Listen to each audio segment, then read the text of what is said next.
Hey everybody, thanks for joining us here this week on FreeChinaPod. Actually, we'll probably have a couple up this week.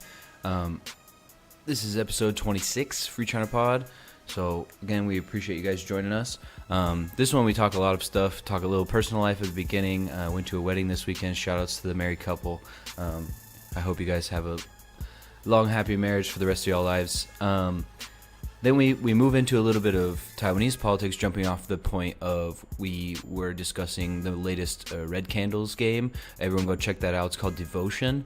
They've been getting a lot of hate from China because they made some references to the now Emperor Xi Jinping. So go give them love and encourage them to be strong and support Taiwan like we do. Taiwan independence, that's what we're all about here. Then we move on to the importance of educating the youth in Taiwan. We're both teachers, so we both like to encourage our students to get involved in the political scene. Even if they don't totally agree with us, we just want kids to start thinking about politics, especially in places like Taiwan and America, where politics are very important, especially in democracies, unlike in authoritarian states where you have no choice. So we get into some of that. We move on through that, and eventually we start talking a little U.S. politics. We have some fun there, have some agreements, disagreements, talk about the Green New Deal, things like that. So strap in, enjoy the ride with us, and don't forget to do all the social media stuff. We've been getting lots of love on Twitter. Appreciate you guys who follow us on there. YouTube, Instagram. The Instagram's been faded, and that's my fault. I will get back on that, and I will have some new updates and some nice film photography from our time in Japan soon, hopefully. So yeah, don't forget to get at us if you have positive comments, critiques, anything like that. Hit us up. We like to have debates and discussions, and we like to foster ideas and even critique ourselves when we think maybe we're wrong about something. So again, thanks for listening. Let us know and dig into this episode.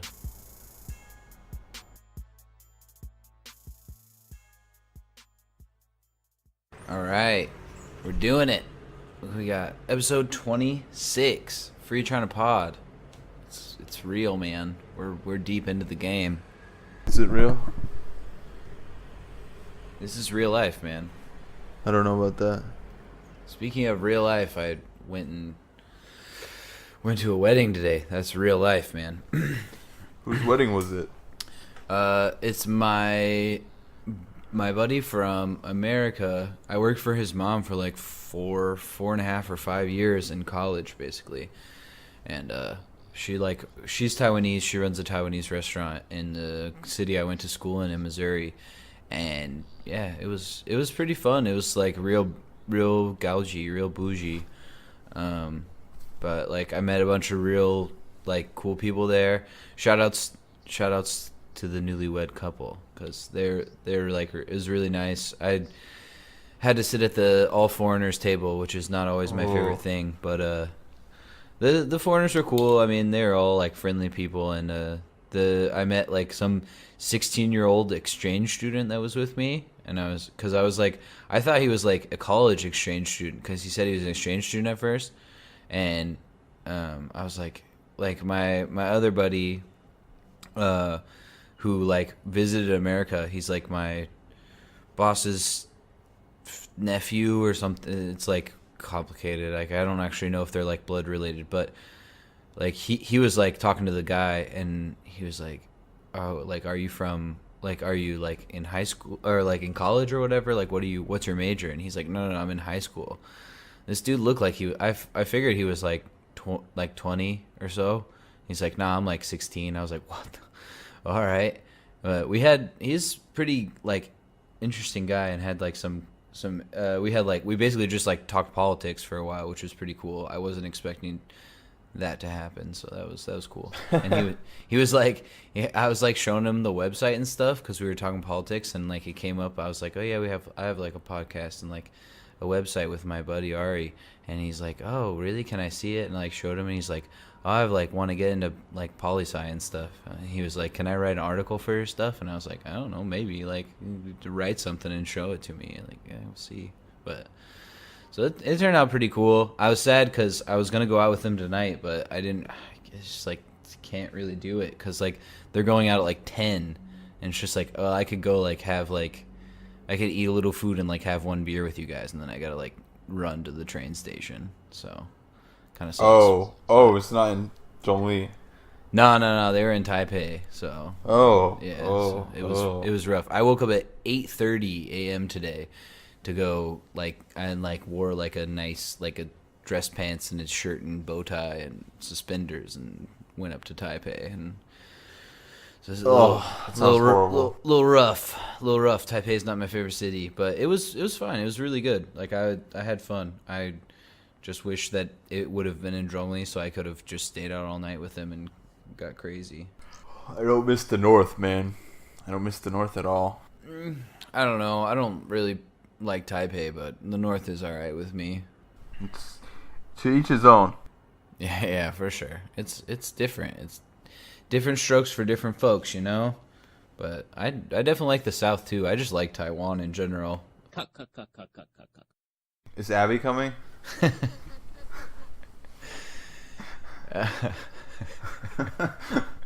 can cut that out. I'm going to edit that out, of course.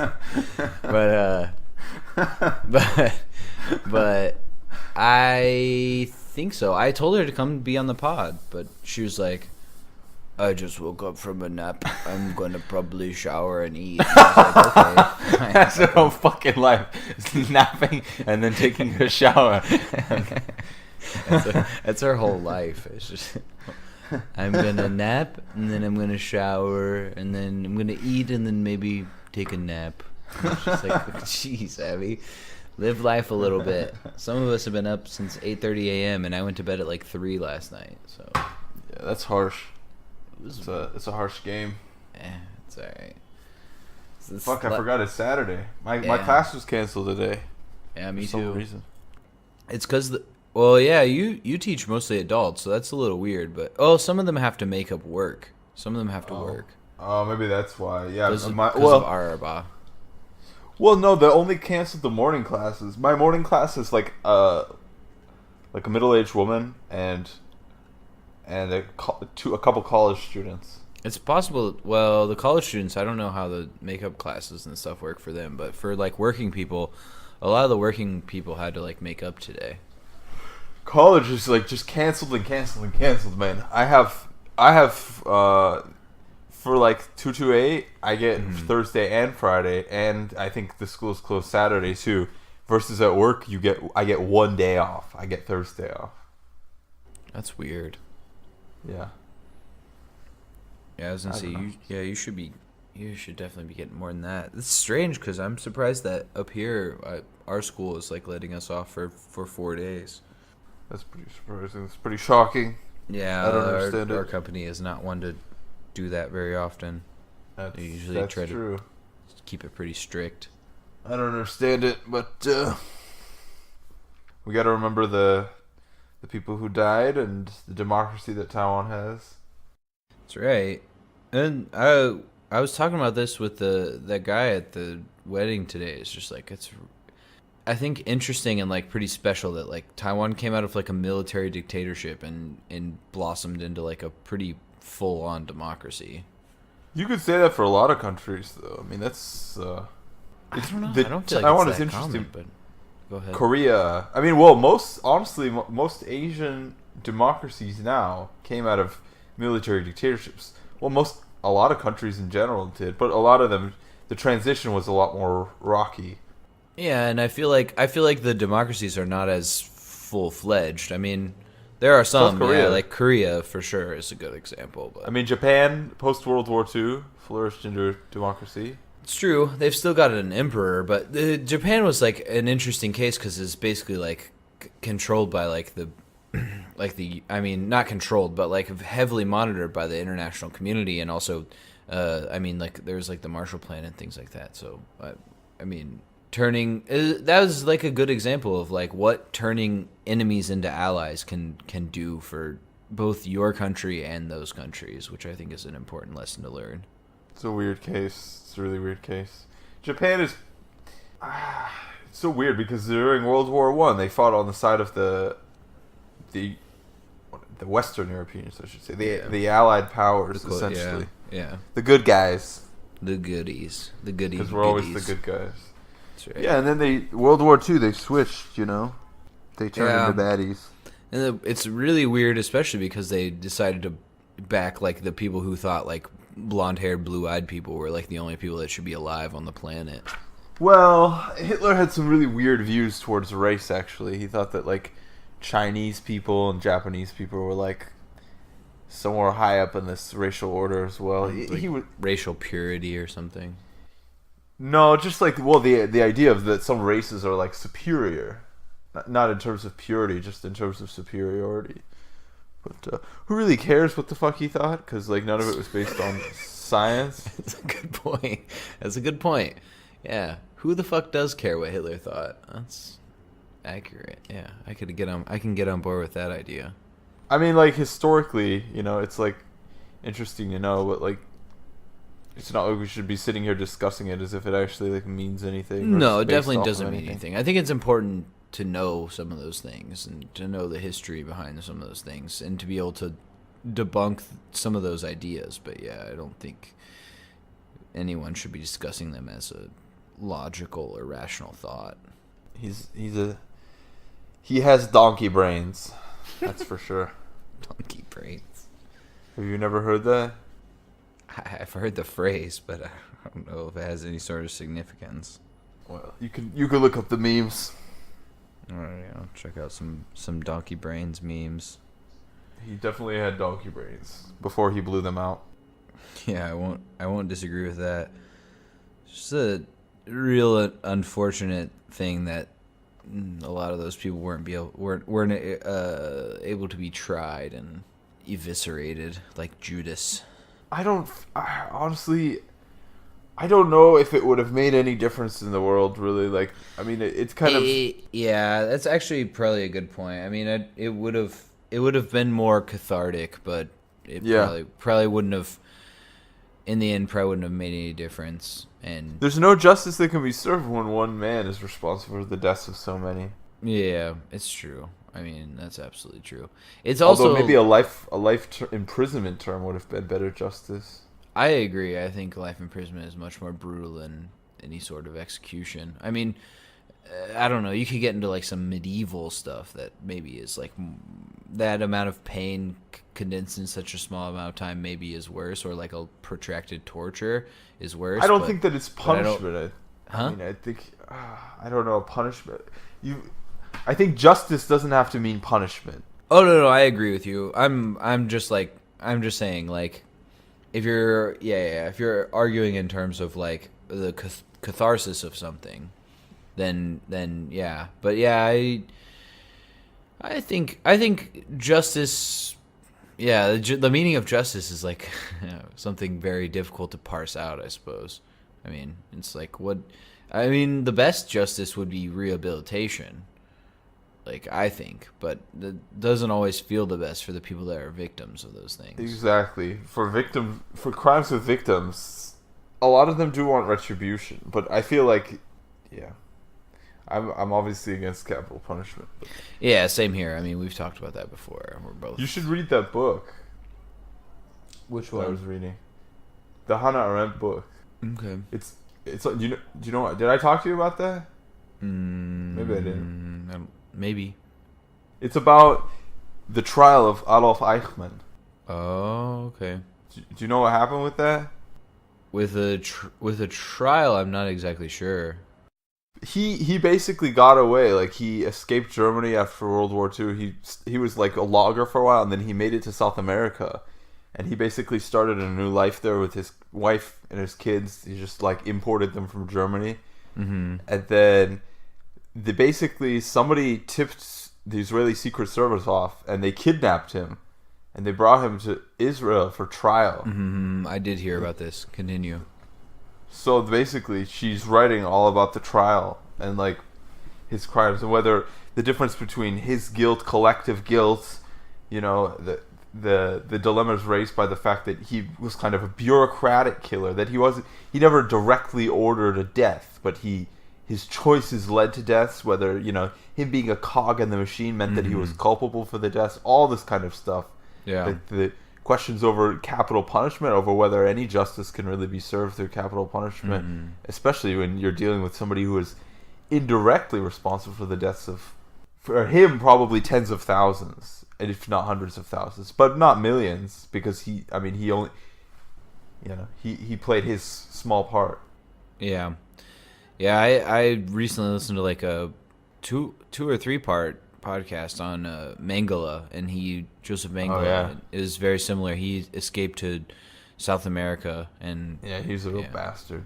Yeah, that guy's like literally like evil incarnate. Like he's a way worse than Eichmann, I feel like. Yeah, I mean we're parsing like the levels of like pure. No, evil, but I think like with Eichmann, I think he was just a bureaucrat, but he didn't take any joy in murder. I feel like, I don't know him personally, but there wasn't any evidence that he did. Versus Mengele seemed like he took joy in cruelty.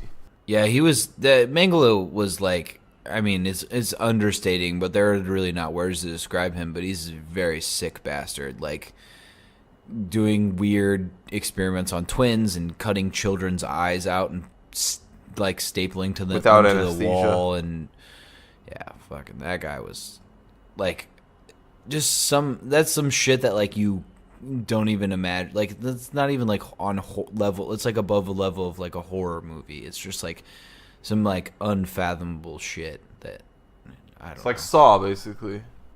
It's on the. It's like a real version. It's like Saw on like massive, like a on a countrywide level. Like if you gave like Jigsaw like the seat as like a seat in like the government that is like dictatorially ruling the fucking country. It's Jigsaw a seat in government. It's what it is, man. Like that guy was legit like fucking insane and just like vicious murderer. Like I don't know. It's just I really don't have words to describe like what that kind of shit was, but I don't know. It's interesting to learn about that and just like I don't know, become aware of like the depravity that humanity can reach. I agree. Yeah. He's a sick dude. Very sick dude, and not. If you want to read the book, let me know. Way. Yeah, I would be down. I need to. It's not mine. It's a library book, so I need to renew it.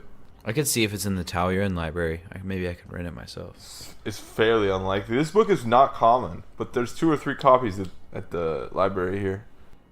Interesting. Taiwan's collection of English books is typically not great. Yeah, that's not incorrect. I think remember we went to the library one time and the English section was like a handful of children's books, like a single shelf. I don't know. The one time I went to the library with you was when I got my library card, and we were looking at like movies and stuff more than anything. But I looked at the English section one time. It's not hot. Man's not hot. But quick maths. Yeah, I feel that. I don't know. I like struggle between like so many things. It's just like when I have like some sort of like free time, it's just like, okay, should I be editing a podcast or like posting a podcast or like reading? Should I be studying Chinese or should I be like reading like English stuff? Like I have all these like history books, most of which I've like probably read like a few of them I've read all the way through, but some of them I've read like between 30 and 70, 80%. And it's just like, well, should I be reading that instead? It's just like so many options, So many choices. Better than video games.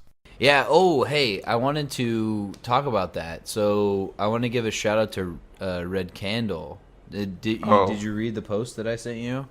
Did you read the thing I sent you? Which thing that you sent me? What did you send me? I sent you the post about the video game. I sent you the post about the video game. No, you didn't. Don't lie to me, Ari. What are you talking about, man? Let me find it. You didn't send me anything, you liar. I definitely did. Yeah, this is for me, man. This is for me to you. Which one? The game's radar post. What games? Oh, wait, where did you send it on? On our Facebook group. No. I sent you the Splinter Times. Here, I'm going to repost this. Right. Because I don't think I saw I don't know what you're talking about. I sent you the game Devotion. Is that what you're talking about? Yeah. Yeah, I sent you that. I sent the link, man. Where? I don't know. It's on my side of the screen. It's definitely from me at 6:55. I sent you this Today? link. Yes, just now. Oh, I sent you this yesterday. What did 2 you days send ago. me? Because I sent an article that's like talking about how Xi Jinping is like angry and like all these like people are like super. I thought you were pissed talking about Red Candle. Yeah, it's that game. It's the devotion game. It's what you're talking about. Yeah, I sent this a couple days ago. Oh, apparently sometimes the things get posted and then like Abby's like Abby's I just sent like, it after an AOC. whose shower thing. can I use? Whose shower can I use? I sent it after AOC something. So you said I still think you got it out for her. I like. Oh, that's put it why. on the That's end of an AOC. Post. That's probably why I didn't see it. Is because I was probably reading that post and like thinking about how you have such a problem with AOC. But yeah, so anyway, like not to get into the AOC thing because we gotta give that time. That's gotta have time to foment. But apparently like I haven't read the whole article yet because like I saw it like right before we started recording. Basically, there's like there's like some part in that game or like a title screen or something where they on one side of there's like a symbol and like on one side of it says Xi Jinping and one side it says Winnie Xiong or something, which is Winnie the Pooh for our listeners. And so it says Winnie Bachi. Yeah. So to give everyone a quick breakdown, like basically there's a famous photo of Xi Jinping, the Chinese president, and quote unquote president, emperor, and Barack Obama, and like a lot of people were like tweeting out like a picture of Winnie the Pooh and Tigger together, and it looks like strikingly similar.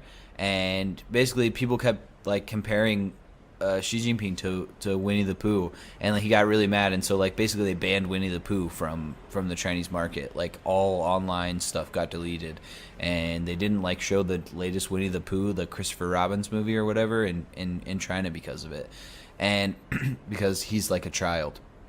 But anyway, like they make a reference to that in the game, so like the game is getting like panned in China because they made that reference. And so like I've been like fuck them. It's children, man. It's children.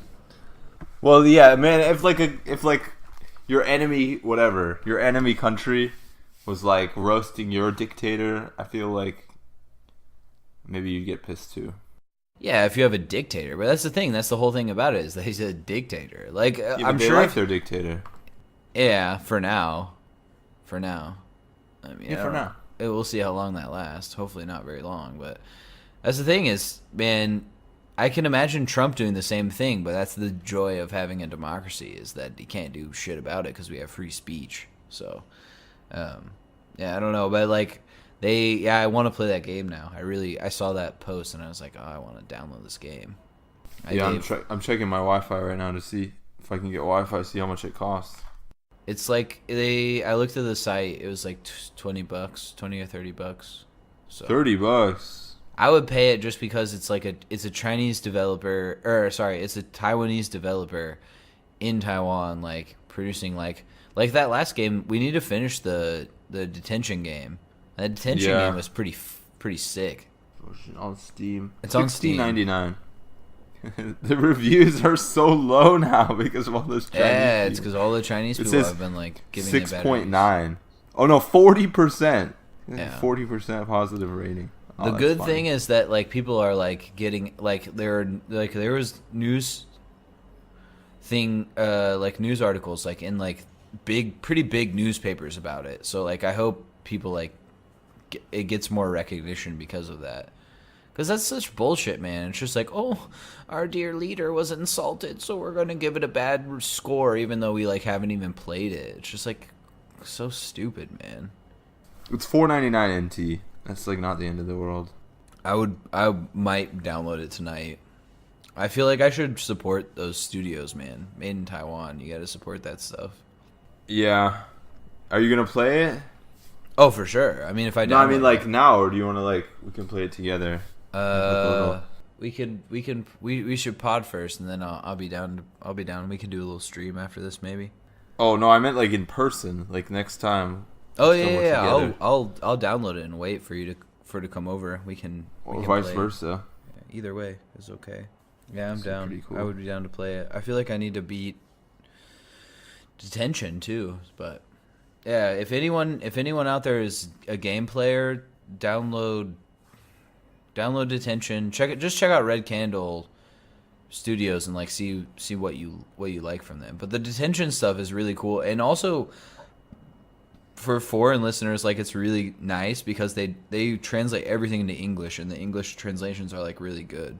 So, and it'll teach you like about some of the stuff about like Taiwanese culture and things like that. And like I don't know, when we were playing Detention, like there's stuff about like Taiwanese culture and also like also history. Like it teaches you basically about like the martial law period and like the White Terror and things like that. I don't know anything about it.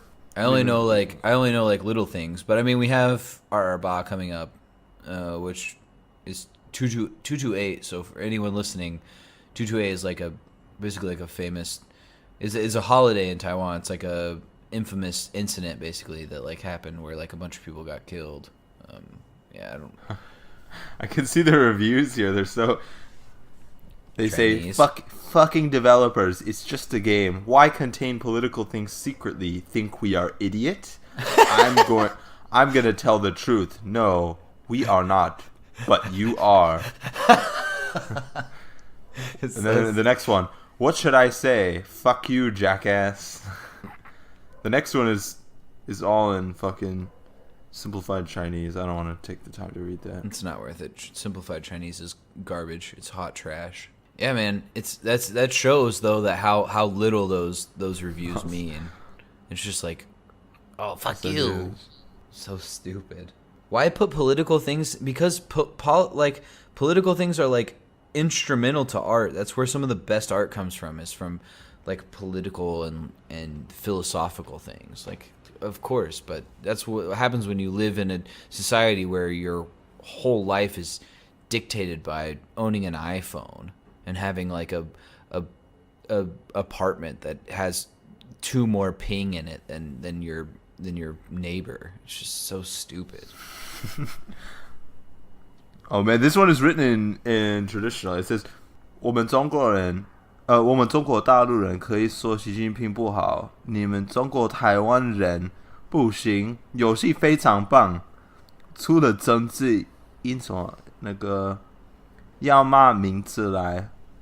当老师可以新游戏，我买了就差评，然后退款，最后还那个白转一个 DLC 元奏的 soundtrack。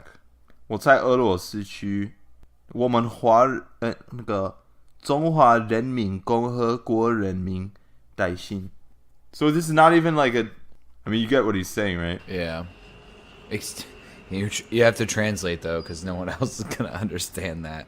Us like Chinese, ethnically Chinese, living in China, people are allowed to criticize him. But you Chinese people, because he thinks that everyone who's ethnically Chinese is also Chinese, but living in an apostate regime, just like Al Qaeda thinks, aren't allowed to criticize him. He said it's a good game, but like except for like the hidden political messages. And I want to like tell the truth, and I bought the game, and I'm gonna leave a bad review, and then I'm gonna try and get a refund, and I wasted my money on a DLC soundtrack. And he lives in Russia, yeah, and he's doing this on behalf of the People's Republic of China.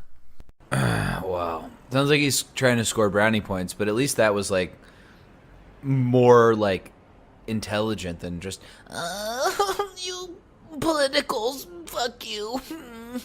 Just like I don't know. It's just so sad, man. It's so sad when I come into contact with these people who are just sycophants for Xi Jinping. Oh, there's another one. He said outside of China. He said, 亲爱的中国人，你不觉得是讽刺吗？但我不管，我不在中国，我不想海个那个游戏被和谐了。So he's saying Don't you think it's satire? He says, "I don't care. I'm not in China anyways." Yeah, but the thing is like, even if you live outside of China, like, you have family in China probably. It seems unlikely that you're just gonna. I mean, obviously, if he's typing the comment in Chinese, but Yeah. fuck him. It's bullshit, man. It's all bullshit. It's just like party hackery. It's not real opinion. And unless you can give me an opinion why that is bad, and you're gonna like draw that out for me, then I don't really have time for your Well, commentary. they're saying, I mean, you get it, man, because they're saying they love their dear leader. little, they're like golden prison cell, you know. Yeah. That's the way they see it. I mean, it's like a benevolent dictatorship. You know, they need the party in order to keep running. They need Xi Jinping in order to keep order, and without like Big Daddy to spank them when they get out of line. You know, they think that their siblings are just gonna like run amok and kill everyone. Yeah, everything would crumble if they don't have Xi Dada to tell them what to do. It's all nonsense, but that's the argument that's been pushed by the government, and you can see like the article that I wrote that rebuttal to, man.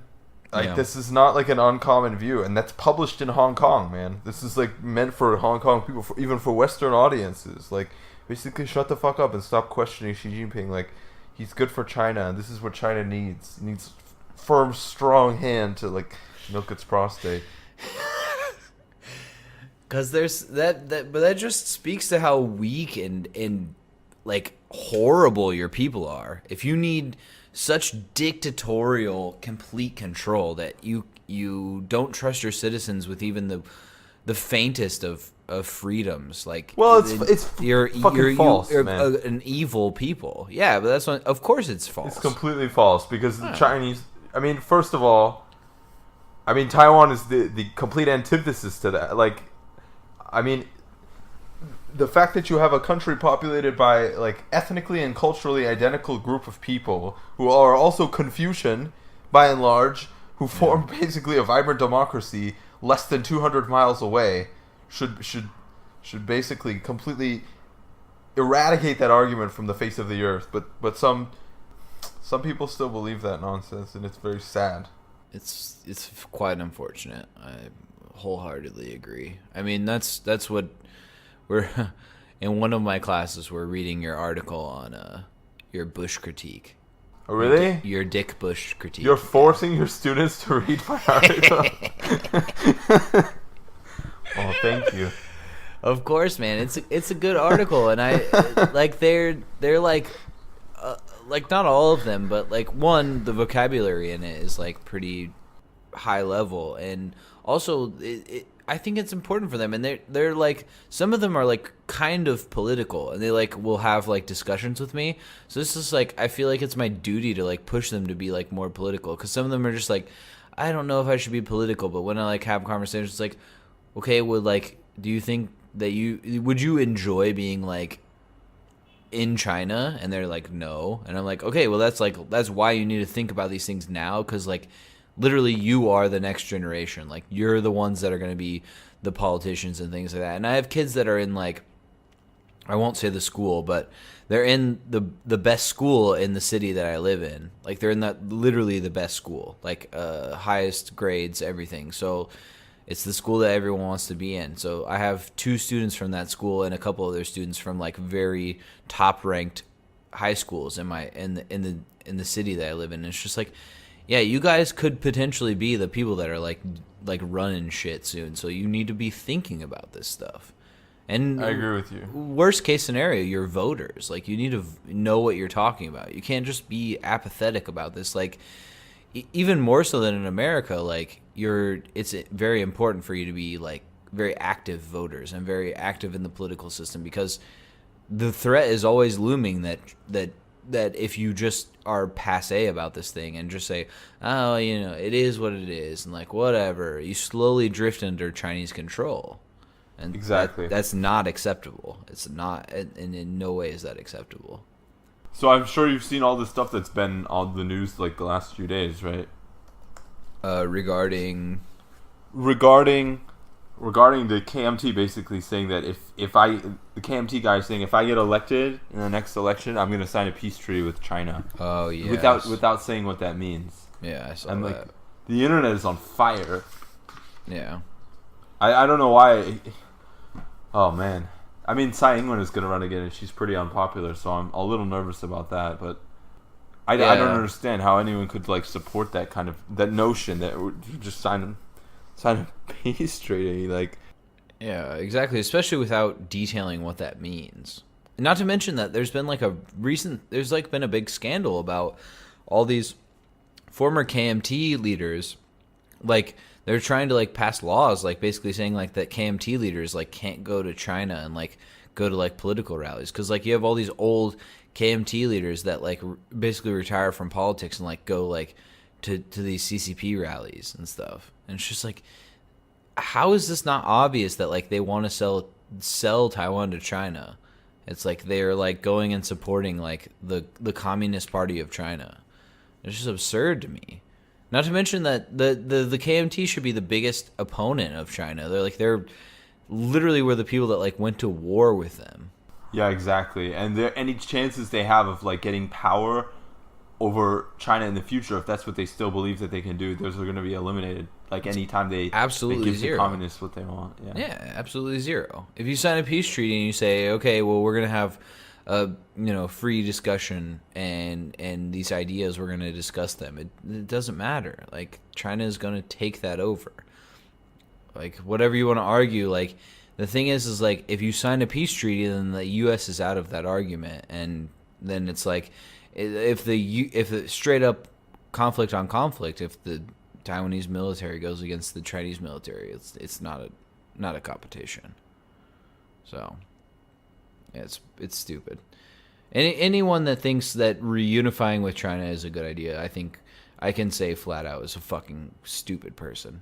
I don't know. I don't know. I want to give those people, I want to have a discussion with those people, but at the same time, it's just like, if you would rather live under a dictatorial communist regime that puts people in concentration camps as opposed to the current situation in Taiwan, which is like an expansion, like the economy is getting better and there is still inequality and we should fight inequality wherever we see it. But if your argument is that you'd rather live in a communist dictatorship as opposed to a burgeoning democracy, then fuck you. Like, I don't know. You're stupid. I don't know. I don't have like a lot of words for that. Like, I just think you're a dumb person or uninformed. I don't know, to be nice about it, I guess.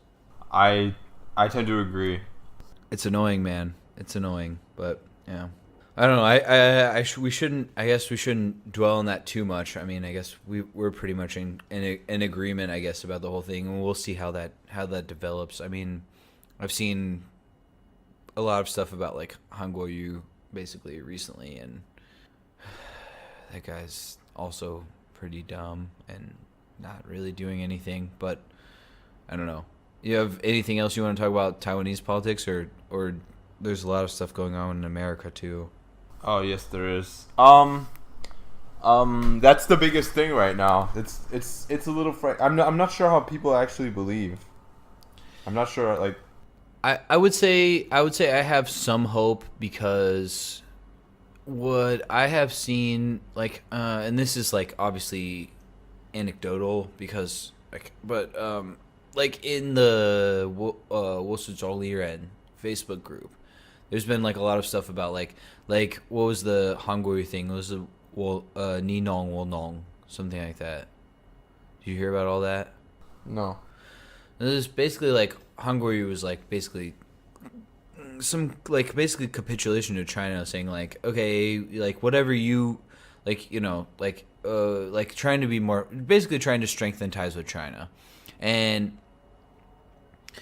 when I looked, like there was like a few polls that like 我是中立人 put out for anyone who isn't in Taiwan.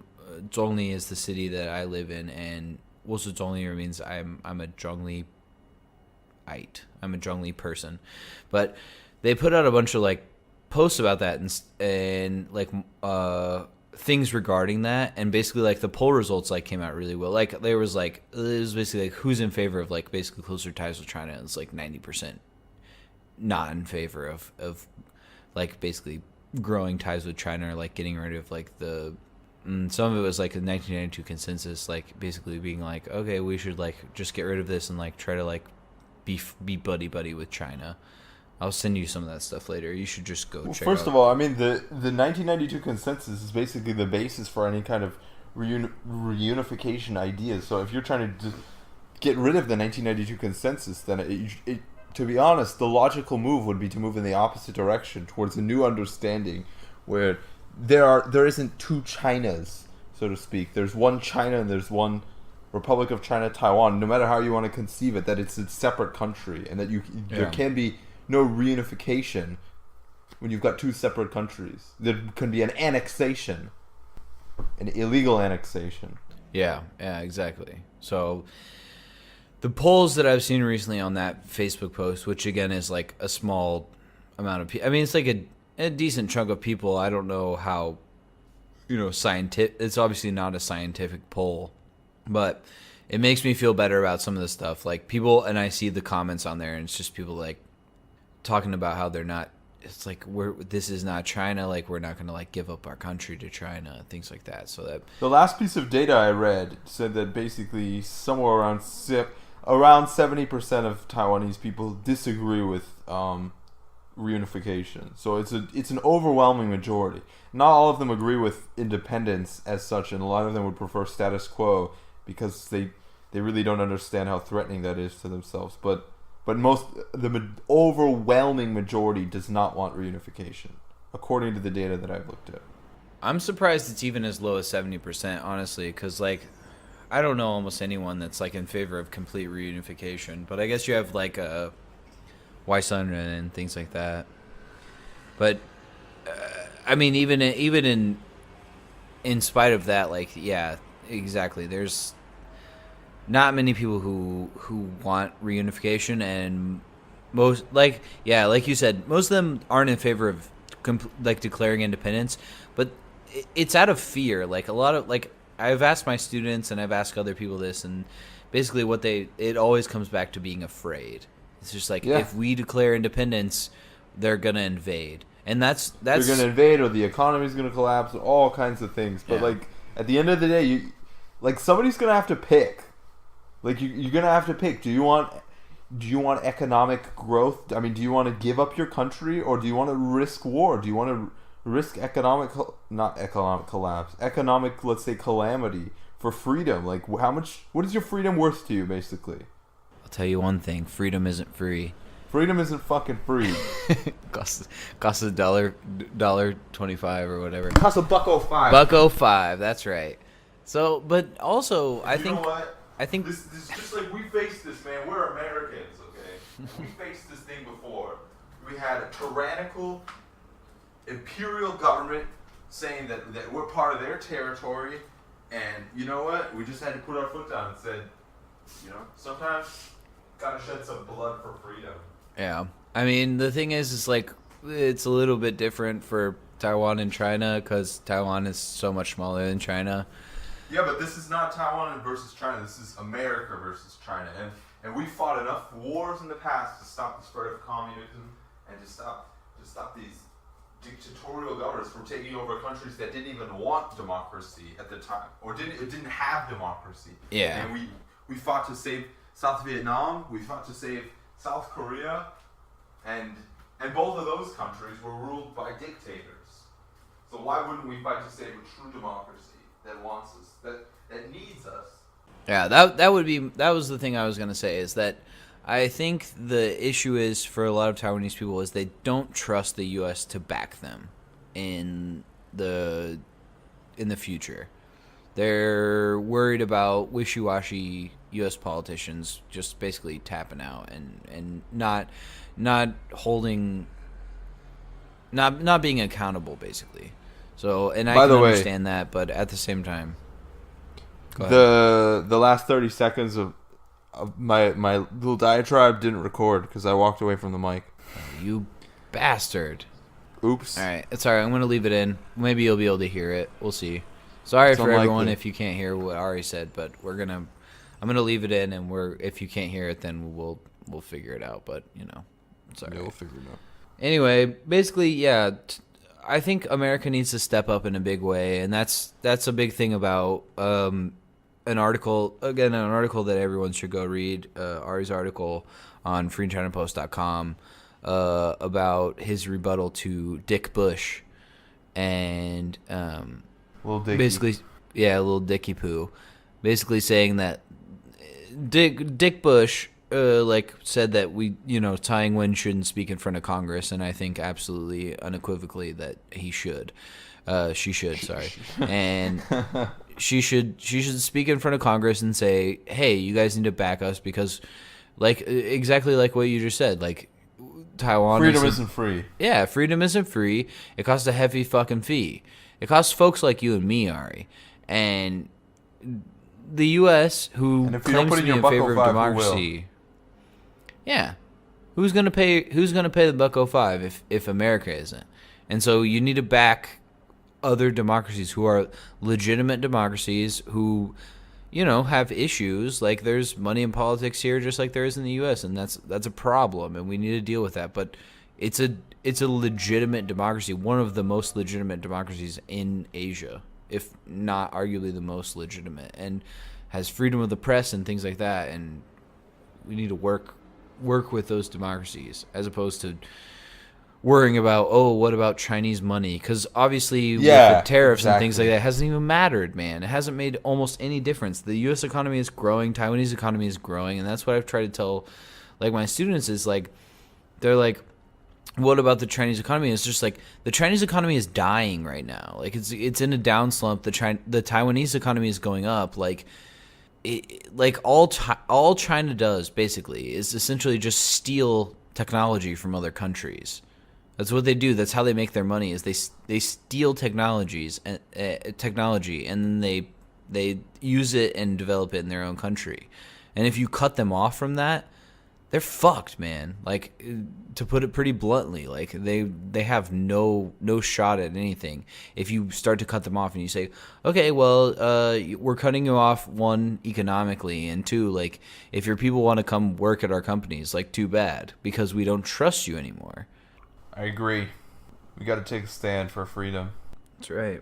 You gotta make it happen, man. It's important.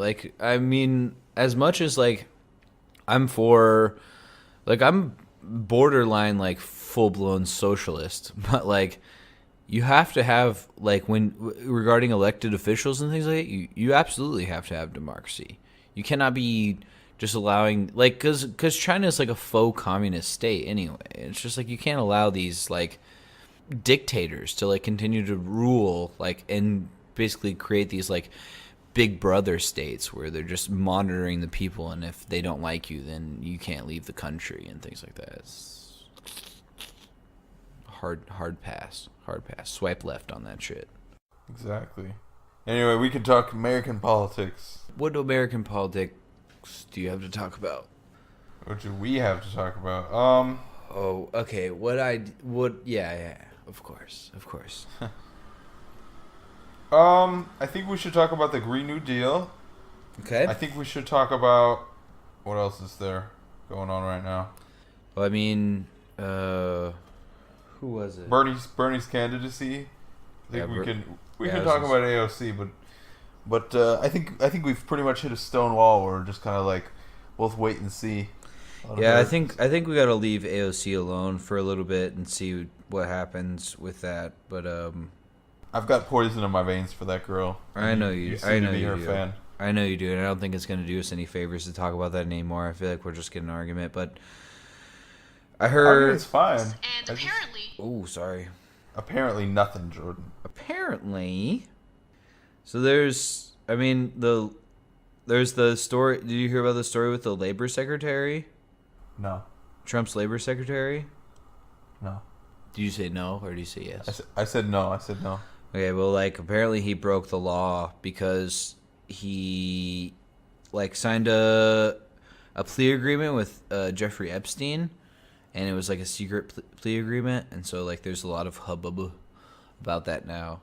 Because Jeffrey Epstein is a child rapist, and like Donald Trump is on his flight logs, and so all the people that are like Pizzagate people that are on the far right, like QAnon fucks, they should really be outraged because their president is allegedly, potentially involved in child rape, but they don't care because they're partisan hacks, and also he broke the law when he did that, so.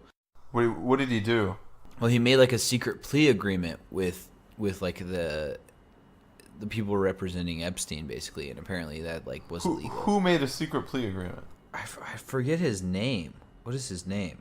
It's Trump's labor secretary, but I forget his name. That's sketchy. But basically, a U.S. district judge like ruled that like the decision was like unconstitutional. So yeah, I forget. That's dangerous. It's dangerous. I mean, it's really bad too. Like that guy. I mean, Jeffrey Epstein is like a piece of shit. Like he's one of those people that like I don't know. He's one of those people that like I wish like he makes me wish that like I wanted corporal punishment, because for real, like he's a bad guy. Like basically like has a private island where like he's accused of like basically like maintaining like 13, 14-year-old girls to like perform sexual acts on him and all of his rich friends. He's just like a billionaire that does whatever he wants, and now he has so many people's. This is the alleged, quote unquote, alleged story. Basically, like he has so many people on his flight logs that like he's not. I would encourage everyone to like go check out Jeffrey Epstein. Do a little bit of Googling on him, and you'll quickly learn that he's a piece of shit, and that no one should support him. But yeah. Anyway, he has a private jet, basically in a private island, and would take like a lot of like high level politicians, including Trump and Bill Clinton and things like that, and go to this private island. And there's a lot of allegations of sexual assault, and like all these girls are like underage, and apparently like when they would turn like 17, 18 years old, he would be like, you're too old, basically, and get them to like recruit younger girls. And I don't understand how he had children on his private island. Where were their parents? A lot of these girls are like from South American countries, basically like impoverished countries, so he money talks, so to speak. So that's kind of, from what I understand about the whole story, like that's basically where it comes from. Is like so they weren't like American girls. I don't know that none of them were. I haven't reviewed like the whole case. Like it's so disgusting to me from all that I understand that it's just like I don't even want to look at it anymore. But it's pretty clear that, I mean, he got convicted of basically like underage, having sex with underage girls, but he like got like some ridiculous sentence, like a year, basically. I don't know. I don't have all the facts on my hands, but got like a year in prison, and basically while he was quote unquote like in prison, he could like leave the prison. He like got like weekends off, and like he could leave the prison for like 10 hours a day and all this shit. Like he was basically treated like a king. Like he could basically go, like walk in and walk out of prison like whenever he chose to. I really encourage everyone to like go check it out, because it's a very clear miscarriage of justice. And if you care about the rule of law at all in America, then this is a clear miscarriage of it. And the guy should be locked up for life, at best. And this is coming from a person who doesn't believe in any sort of retributive justice. But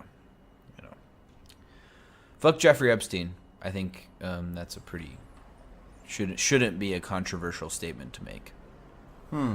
But anywho's will be, we can talk about other stuff. I can send you some stuff, and we can have a legitimate talk about Jeffrey Epstein when I have more facts in front of me, I guess. I don't want to just like troll on about how fucking angry I am about that shit. You're very hot-tempered over this crime. I don't know. I find it for some reason I find it disgusting that someone would rape 14, 15-year-old girls. I don't know why I find that so disgusting, but I don't know. I do. So that's what it is. Tough on crime, Jordan. Well, I mean, there are lots of horrible crimes. But yeah, I mean, it's obviously bad. It's obviously horrible. It's. I just think it's interesting that this one works you up. Well, because it's the father in you. I mean, taking advantage of underage girls is like just disgusting on his face, and especially when you get away with it because you're a rich guy. Like that's, I don't know. I don't have any love for that sort of thing. I don't see any justification for that sort of stuff. I agree. Pretty bad. And thus my outrage, but we'll talk about that more maybe off pod, and then we can have like a full intelligent discussion about it where I'm just not just mad about it. But anyway, hopefully that all works itself out and Trump's AG just gets fucking canned, but we'll see.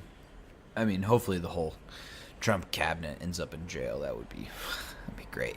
But anyway, what other stuff that we maybe can talk more intelligently about have you got? What do you think about the Green New Deal? Are you talking like in general or specifically about the policy that they've written? Both. In general, I think it's a great idea. I think it's a wonderful idea. I think it's exactly what even these Trump supporters have been calling for. It will create jobs, and it will push against climate change. That basically, if we don't start mitigating in 10, 12 years, we're going to be living underwater. We're going to be fucking drowning in boiling salt water. So I think it's a great idea. What has currently been written up is, I think, good, and I would vote in favor of it. However, I think they try to please too many people with one bill, and so there's a little bit too much written into some of the stuff, where I think some of it should be sectioned off into other bills to more adequately address like all the issues. What do you think? I mean, my perspective, I think I'm a little bit more pragmatic on a lot of this. So I think that on its basis, I think 2035 is as a deadline is the limit that most Western Europeans countries in the world have agreed to. So I think 2029 is shooting so high. It's just nobody's going to support it. But also, I agree with you that they packaged all kinds of idiotic. I think that the universal basic income, like, that's a separate argument. I don't see why that was packaged in here. Did they put universal basic income, or is it is it a jobs guarantee? Both. Okay, yeah, the UBI is a little bit much. I mean, the jobs guarantee, throwing everything, I think is, man. Well, it's because they're trying. I get the sentiment behind it, which is, I think, comes down to also our disagreement on like AOC and stuff like that, and it goes deeper. It goes deeper than that, probably with the argument on AOC, and I don't want to relitigate that right now, because we need more time on that. But basically, what I think that's happening is that people are trying to shift the Overton window to the left, which I think is a very admirable and a thing that needs to happen in the United States right now. So I'm in favor of it generally. And if I could say, if I could wave a magic wand and pass it or not pass it, I would pass it right now with like in a blink of an eye. That being said, I think this should be broken up into smaller individual legislation. Do I think there should be a jobs guarantee? Yes. Do I think there should be a UBI? Yes. Do I think we should eliminate all carbon emissions by 2029? Yes. But I think that all three of those are fairly infeasible. I think that, first of all, eliminating all carbon emissions by 2029 is, I mean, no country in the world is aiming for that. It's going to be it would be physically impossible. I mean, unless we, like, the estimates were basically that it would take 50% of our entire GDP for like the next 10 years, basically. So it would be as if you took the entire American economy and shifted 50% of it to focusing on one specific thing. So I think that's... Yeah, I think it's over the top. I mean, It's a little over. It's a little over the top. But again, so why set it 10 years? Why not put it in line with European countries like in the 2030s? I don't understand why they had to be so over the top. Because I get what you're saying, and I get what a lot of people are saying, that this is like it's opening a discussion on one hand, and it's also like an opening negotiating tactic. But the thing is, like, this isn't like a business deal where the other side has to like come to an agreement. The other side is just going to ignore it. Like, they don't have to do anything. If the Democrats really want to get this passed, they have to include something that the Republicans will agree to, or it's just not going to get passed. They haven't had a majority in both houses of Congress in 10 fucking years. Like, yeah, but I think part of that is, to go off on on a tangent, like, I think the reason that they haven't had a majority in both houses is, it's obviously multifaceted, but I think part of that is because they are so far, a lot of them are so centrist that, like, people are interested in that. So pushing so far to the left is going to, again, swing the Overton window to the left, and then you have some sort of negotiation. This is exactly how I feel about Obamacare. But that's the problem. I feel like with a lot of these things that I agree with you on a lot of these economic issues. You can definitely push people to the left. People agree with a lot of these policies. But then you have people like Elizabeth Warren, like instead of pushing like free healthcare, she starts talking about reparations, which is like absolutely one of the least popular topics in American politics. Even like 40% of African Americans don't agree with reparations. Like, why are you bringing this up? Like, right, we're trying to like fucking increase Democratic turnout and like win back the fucking Senate because you haven't held the Senate, and you start bringing up like the least popular thing with like white voters. Like, what is she doing, man? Yeah, the reparations thing, I think. Whatever you feel about reparations, it's not a popular topic, especially amongst white fucking Midwestern voters. Man. Yeah, I think in the black vote is a decent sized chunk of the. It's an important vote within the. Even the black vote is not unanimous. I know. That's my whole point. Is I just think I agree with you. It's Obama wasn't for that. I mean, like, not. Well, I don't know. No, I'm not disagreeing with that. Obama wasn't in favor of that, but I'm just saying, like, Obama is not necessarily indicative of where the black vote lies. But I agree with you. I think it's a little bit. It's just silly. Like, with all the amount of wonderful policy, like, I want to give Elizabeth Warren credit. Like, Liz puts out a lot of good policy. Like, she did the Consumer Financial Protection Bureau. That was literally one of the best pieces of legislation that we've had in like the past decade. It returned billions of dollars to defrauded customers, the U.S. citizens. It was amazing. And she's doing things like she's currently pushing for a wealth tax, which I think would be great. It's like, and it's not huge, but it will create revenue if it were to pass on for a lot of these programs that the Democrats want. So it's just like, yeah, if you there's like a 3% tax on people who have like wealth over like, was it $50 million or something like that. I think there are much more important things like than that. I think lowering or raising the I think like the first priority for both parties should basically be to try and close as many tax loopholes as possible. And for the Democratic Party, it should be to raise the capital gains tax to regular income levels. The thing is I think you trust too much in the Republican Party, because I don't think that the Republican Party would support anything that the Democrats propose. I mean, that's probably right, but that's universally popular, and wealth tax is popular amongst a wide swath of the population, but it's not popular amongst Republicans. But that's the thing, is it doesn't really. I think the popularity amongst the Republicans is not a moot point, but it's not as important of a point. I think if you push it hard enough, then you can push those people to that point. But I agree. You're talking about there's a difference between the people and the people in Congress, man, because Republicans still control the Senate. Yeah, for sure. I mean, it's true, but that's the thing, is you can get them to get pushed. And if you push even the Republican base, it goes to your point about when you push these, like, kind of fringe policies that are like not popular, like things like reparations or stuff. Like if you were to have a discussion about that, I would love to have a discussion about reparations, and especially with someone who is very informed on the topic. I think that's like an interesting thing. I think it's very super complicated, but regardless of that, like I think to push those things is distracting from things that we can actually get pushed. And I do think that I agree with you. I think that you could definitely pass something like even a wealth tax, because if you explain to the American people, like, somehow the Republicans have got it in average Republican voters' head that the estate tax is they call it a death tax. It's asinine, man. It's something like 10%, less than 10% of families in America. I wish I knew this exact stat off the top of my head, but it's an insignificant amount of families that actually qualify for the death tax. Like people with estates over $5 million. Like I literally don't know anyone. I don't know anyone that has an estate over $5 million.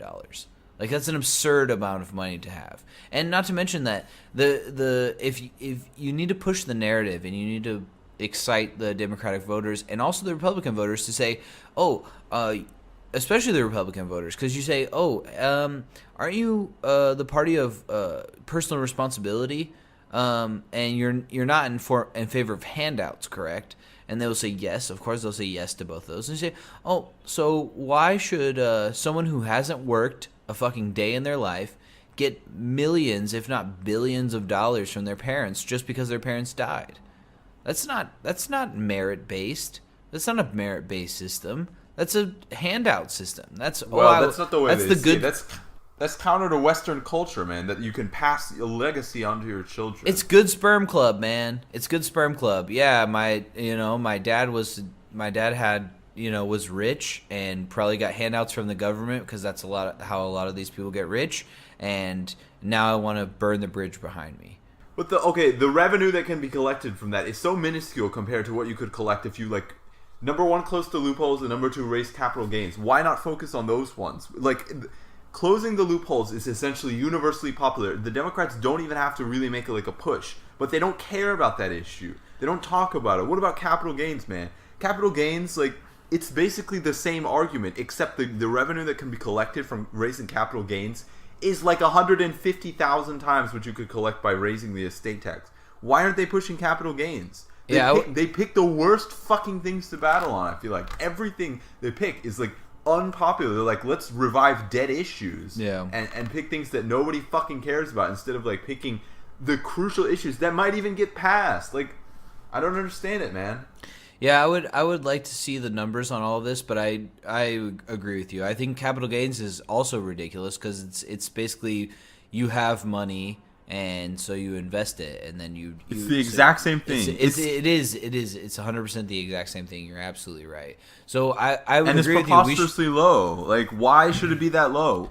There's no reason for it. Yeah, I would say push both. Why not push both? But I agree with you. But nobody's even mentioning capital gains, and capital gains is where they could make real money. And you know why? It's because it's probably for the same reason you're always saying that fucking these corporatists, man, because all these people get so much fucking money from the financial industry, and maybe even some of these like Elizabeth Warren types, man. Well, like I said earlier, I believe I said this earlier in the podcast, she used to be a Republican. I mean, I don't think she's a bad person. I think she's genuinely flipped, and I think she's genuinely in favor of policies that are going to help the American people. But I think she's, in some ways, like I talk about all the time, like these people are just stuck in that bubble. They're stuck in the DC cocktail circuit bubble. And so it's like, well, my friend my friend plays the stock market and he's a good guy, but yeah, of course he's got $10 billion and blah, blah, blah, blah. But like, he's a nice guy. So I don't want to hurt my friend. So how about like this grassroots, man? The grassroots focuses on like dumb shit like Twitter wars, and they don't focus on like real fucking popular, like important policy like raising capital gains, man. Yeah, I give you a little pushback on that because I think they do, but I think like the number one thing in the news for the past like week has been the stupid actor, who faked his own hate crime. Like, allegedly. Like, why are we even talking about this? Like, you know how much crisis the United States is in right now? You know the important policies that are being discussed, and yet you have Democratic fucking Congress people from across the side, like, going out and talking about, like... Hard agree with you on that. Oh my gosh. And then they embarrass themselves when it turns... Like, I agree, hate crimes are definitely serious, but, like, the Democratic side of the Congress is not like the 10 o'clock news. Like, you can express your condolences to people who are victims of crimes without, like, trying to turn this into a political issue and then embarrassing yourself. The political issues are policy issues. And I agree that attitudes make a difference, but, like, why not focus on policy?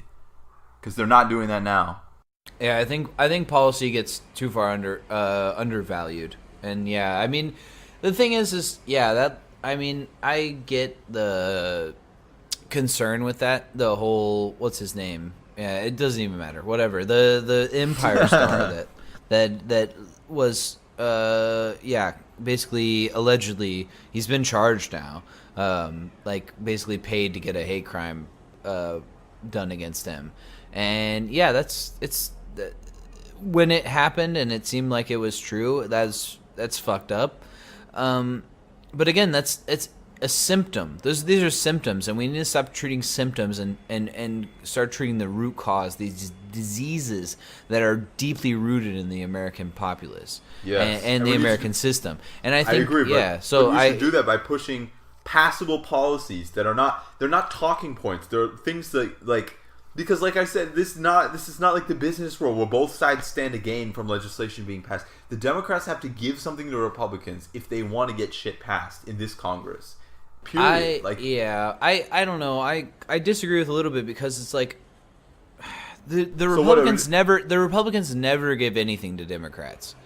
The Republicans are strong and they do whatever they want because they're on the side of money interests. So the Republicans are if they I know what you're saying, but I'm saying what if, man? When was the last time there was like a real, like, olive branch offering where, like, just like the one we mentioned before, like border wall for universal health care, like something like that? When was the last time the two parties came together to try and get something done like that? Yeah, it's true. I think part of it is also because the Democrats have been in the minority for so long because they've been running these centrist campaigns. I mean, that's the whole argument I have against, like, everyone's like, oh, what about a cloud boot jar? And what about all these fucking dumb piece of shit centrist Democrats? And they're going to offer an olive branch, which is not what you're saying. So I don't know why you're blaming the centrists, man. I think this is the entire party, and I think that it's the notion of bipartisanship is coming under threat from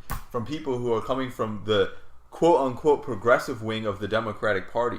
I think that's a little bit of a misnomer because the right wing has, again, like what I just said, like the right wing has never agreed to any sort of like actual agreement. Like there's been almost bipartisanship. You view the right wing just like MSNBC wants you to, as a monolithic beast. But in reality, there are so many caucuses, there are so many disparate parts within the Republican Party. And I agree with you. They don't often vote that way on, like, the really partisan stuff. It's absolutely true. Like, they do vote as, like, a block, basically.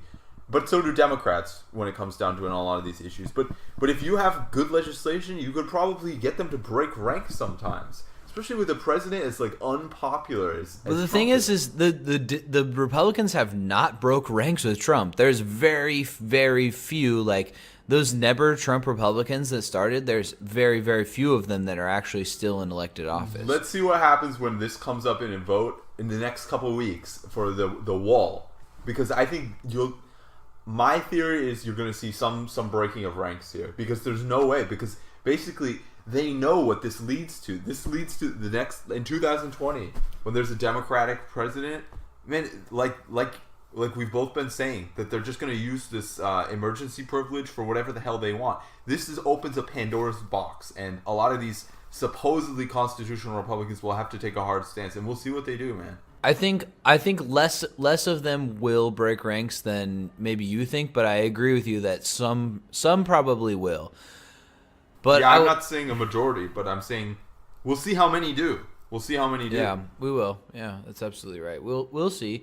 And yeah, I think that offering some sort of olive branch, even if it's not, because I think probably I think we might differ on like the maybe reality of that situation. Like I don't think that like a lot of Republicans would accept that, but I agree with you on the maybe even just the rhetoric and if you push that sort of thing, then it shows that the Republicans are not willing to accept these sort of things. So if you say, okay, we'll give you whatever, like Trump was asking for like $5 billion, which is like 6% of the wall.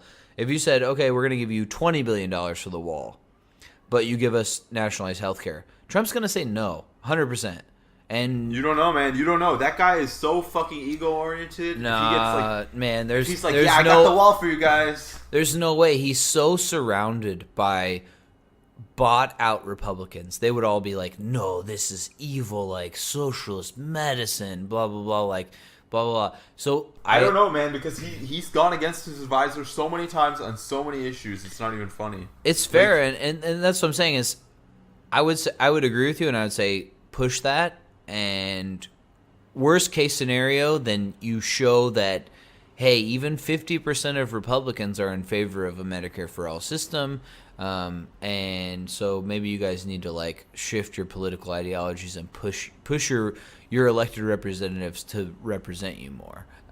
So I'm in favor of that. Like I'm in favor of what you're saying. I think I have less faith in the Republicans than you do. I don't think. There are some of them that are principled, but I think most of them are in the libertarian Republicans. But I think most of them, I don't know. I don't have any faith in the Republicans. I barely have any faith in the Democrats, and so yeah, I don't know. But I think you have more faith in them than I do. But I would agree with you. I'm okay with offering olive branches, depending on what those olive branches are. But I think the reason that a lot of people on the left are against things like offering an olive branch on like things like the wall is because they viewed the wall as just like basically an ode to racism, because that's what it is for a lot of the people on the right. It's just this is proving our racism and xenophobia correct. And it's just but the Republicans view this Medicare for all as an ode to socialism, to like the first stepping stone towards Venezuela. Yeah, but that's a stupid thing to view it as. It's clearly not, and there's many like look but they at would Northern say the Europe. Same thing, man. They would say the same exact thing. They'd But say, they no, can this say- is an they- ode to but the rule of law. It's But not that's what I'm about saying. it's not about rhetoric though. Rhetoric is separate. But it from is, facts. man. This is rhetoric is separate from what's true. So it's true that it's racist? Is that not rhetoric? Of course, that's in somewhat rhetoric, but I'm saying from the other side, like a Medicare for all system is clearly better. It's cheaper. It's better. It covers everyone, and it's just a better system. Like it's just factually better. But a wall doesn't really do anything. Like it's not inherently racist. But the reason that I would argue that it is racist is because there's no evidence that it's going to make the American people safer, and there's not an influx of people coming from the southern border. There's What they would say there's is net that net, it's net zero immigration from Mexico, and the drugs don't come over the fucking border. They come through legal ports of entry. They would say it's an ode to the rule of law, basically. That it's a symbol that like America is not just basically an open border place where people can just stream across. Like that's the. It's a split, man. Obviously, a lot of the people who are in favor of the wall are culturally threatened, like people living in white neighborhoods who don't like demographic shifts. But some of them are just fucking like classical rule of law Republicans who are basically just like, I mean, you know that you already know the arguments. Yeah, for sure. So I don't know. I just think that those arguments are so easily dismissed that I think that I can understand why people would be reluctant to give them any sort of leeway on those sorts of arguments, because I think they're stupid and they don't really make that much sense. Whereas Medicare for all makes sense, pushing for green technology makes sense, and things like that. It's just Medicare for all makes sense for people who have the best interest of the entire country in mind and the best interest of their constituents, or rich people in mind. But that's not how the argument is going, because Well, that's the thing is that I think that you can switch a lot of these lower these lower class, middle class Republicans over if you clearly explain to them that they're basically getting fucked, because that's what they're doing. They're getting fucked over, and they're in favor of things like trickle down economics, which has proven to be stupid for the last 40 years since Reagan. Like it's been proven just to be completely false upon its face. yeah. But this isn't like a scientific argument, man. Politics is about values and about theories. But I think it's how you message it in some ways. But I agree with you. Yeah, I agree with you. It is how you message. I mean, it is how you message it to some extent. But I don't see like the progressive side of the Democratic Party shifting like poor white people in the Midwest, especially when they revert to identity politics like 90% of the time and just fucking alienate them without even thinking about it.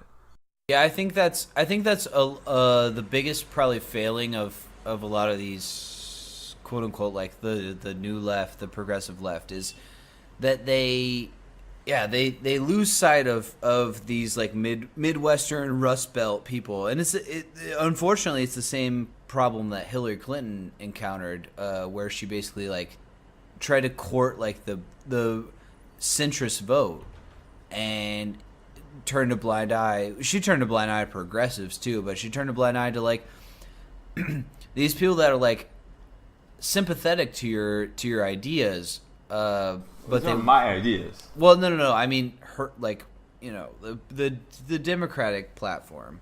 But yeah, I don't know. I just feel like like the progressive side of the Democratic Party, and again, I probably find myself in a lot of ways leaning towards that side. They take the moderate wing of the Democratic Party completely for fucking granted, and that's why they. I mean, first of all, Hillary Clinton numerically won the election, but she basically lost in the Rust Belt, and this is why these Democrats haven't voted for a Republican in 40 fucking years, man. But I mean, it's completely. She lost in the Rust Belt because she didn't campaign there, and she's a rich asshole, like who doesn't give a shit about those. That's part of it. That's part of it, but I think another part of it is just the cultural shift, man. That basically the Democrats have become the party that focuses on primarily, at least in the coastal areas, it's primarily on identity politics. I think identity politics is the poison of the Democratic Party. I think identity politics. I think identity can be important if it's viewed in the right lens, because I think identity is important, and I think representation is important. But I do think that it's like I said in the piece I wrote about Cloud Boot Jar, who she shall be only referred to until she loses her primary against Bernie Sanders. Are you talking about Klobuchar? Klobuchar, yeah. Cloud Boot Jar is her name. The angry person who throws iPads at interns. But the reason that I think that people like Cloud Boot Jar and Clinton are not popular is, yes, you can argue, but it's fake identity. It's fake identity. Identity politics run amok is what it really is. It's not that, because identity, again, I think identity is important. I think there should be representation for women and people of color. I think that is important. Like, people should be able to see themselves. That's not the only identity I mean. It's this liberal identity, and all that encompasses, not only race or gender or even class. This political identity that's emerged, and that includes a whole bunch of things that I would say these people are fairly, if not political conservative, are culturally conservative in a lot of ways. They're Midwestern Americans. So I would say that the right wing is as guilty of that as the left wing is, if not more so. Absolutely. But numerically, they're fucking winning, because small town America is geographically more spread out, which means that they naturally have more districts and more senators, and that's why they won. The Democrats won the Congress, like in terms of actual human people voting by what was it, like 63? Yeah. It's appalling, but the fucking Republicans actually won the Senate because they control more districts. So do the Democrats want to win? Do the Democrats want power, or do the Democrats want to fucking play games? Well, I'm I not think, sure. I don't know that it's. I don't. I They can think talk about, I think like, it can be both demographics. and. It doesn't have to be either or. I mean, I agree with your point to a degree, but also a lot of it is like, look at North Carolina. North Carolina is going to have a new election because the Republican basically fucking threw the election, like threw out ballots and took ballots in and rewrote them to vote for himself. Like, Absolutely. there's so much just political shenanigans, for lack of a better term, that go on within the Republican Party, like whether it's gerrymandering or things like that. And gerrymandering happens on both sides, but a lot of it is Republicans, man. Like Stacey Abrams lost basically because the person that controlled the voter rolls in the state that she was not primarying, she was running against the incumbent candidate, threw like millions of people off the rolls. And so I don't know. I understand these people that are taking like a hard stand against the Republicans and saying like, no, fuck you. Like, you're literally like against democracy, and so I'm going to push as hard left as I can. Like, I get that stance. You can be against the Republicans, and you can be a progressive without changing your policies and moving to the left. Like, the fact that there's the right left spectrum, it's not so clear on a lot of these issues anyway. So I don't entirely agree with that premise, but I do think that the Democratic Party has embraced. It's hard to quantify. Yeah, but I think they've embraced a liberal culture war, basically. That all these little symbols that we don't even think about, things like that shouldn't be involved in like a culture anyways. Things like believing in climate change, things like how you feel about the wall. Like these were not even political issues like 10, 15 years ago when they were talking about the wall in Arizona, man. They were on both sides basically, but it's been politicized. Well, I mean, what do you do with climate change though? That would be my question. Is like, I agree with you. You can't ignore climate change. I completely agree with you. But what I'm saying is that basically the Democrats, the way they've performed politics over the last few years makes it look, I feel like, from their perspective, they feel like they're being talked down to, basically. Mm-hmm. That there's like this group of people that doesn't think like them, that doesn't act like them, that doesn't share their values, that's basically talking down to them, telling why their way of life is shit. I mean, I think in some ways that's understandable, especially for like the hard left in America, because they have been talked down to, and they're only now realizing that it's also that the Democratic Party is doing the same thing and shivving them in the back. I mean, I think a lot of people came to that realization in 2016 when Bernie Sanders, like, who was the overwhelmingly supported candidate, got like fucked over by the DNC. So for sure. yeah. But if the Democrats, I agree with that, and I think that was a huge thing. But I think that if the Democrats aren't careful about like how the party continues, if they keep focusing on like this idea of like cultural liberalism, and I mean, I don't know, I don't have any evidence. This is just more like a feeling that they're gonna lose the Rust Belt again. I think if you push, because again, this is something that I've seen since the 2016 election is, if you have someone, and maybe we're in agreement on this. Maybe this is not a disagreement so much as it is me concurring with you. But if you have someone like Bernie Sanders, who is just who does push for racial justice, which I think is very important. That's I'm not talking about like racial and gender identity. I'm talking about liberal identity. And Bernie Sanders, I would say, doesn't fit into that for whatever reason. He's like old, for whatever, his vibe is different than anyone else on the Democratic side, basically. His vibe is like a 1980s communist sympathizer, basically. And well, I think part of that is, one, because that's true, and also also because he also just like is again, like a lot of things that a big thing that people smear him for on the centrist left is that he's not part of the Democratic Party. But I think that's one of the things that appeals to many people is he's not a Democrat. Like he's not, so in lockstep with this Democratic ideology, and he doesn't have to do everything the Democrats say, and he can come out and basically like laugh at like. Did you see what he said like about the when he was like doing an interview basically, and someone like brought up Howard Schitz, and Howard like, he basically just like laughed in the interviewer's face. He's like, oh, I guess I gotta care about Howard Schitz now. And I think I sent you that video. Yeah, I've seen it like so many times now, but it's like that. I think that's good. Like that is the thing that kind of inspires people. So yeah, maybe I agree with you that you have to have some political outsiders, which is why I don't like these two monolithic parties. It gets on my nerves because people get so you have to gain power in a lot of these parties. Like obviously, Sanders is like an aberration. Like he's just like some weird like.